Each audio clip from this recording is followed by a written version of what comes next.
స్థానిక కట్రాళ్ల కొండ సమీపం తాండవ నదీ తీరంలో దోబీ కాలనీలో నూతనంగా నిర్మితమవుతున్న వినాయక ఆలయ నిర్మాణానికి భూమి పూజా కార్యక్రమం అత్యంత వైభవంగా జరిగింది. తపోవనం ఆశ్రమ పీఠాధిపతి సచ్చిదానంద సరస్వతి స్వామిజీ ఆధ్వర్యంలో పూజా కార్యక్రమం వేదమంత్రోచ్చరణలతో శాస్త్రోక్తంగా నిర్వహించారు. కార్యక్రమంలో అధిక సంఖ్యలో భక్తులు పాల్గొన్నారు. हर नमः पार्वती पतये हर हर महादेव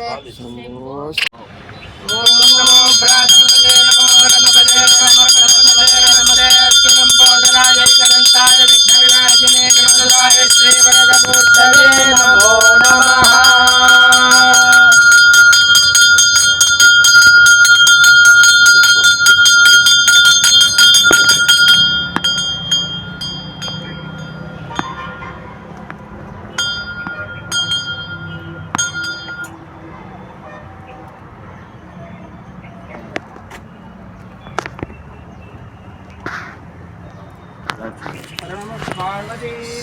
हर हर महादेव।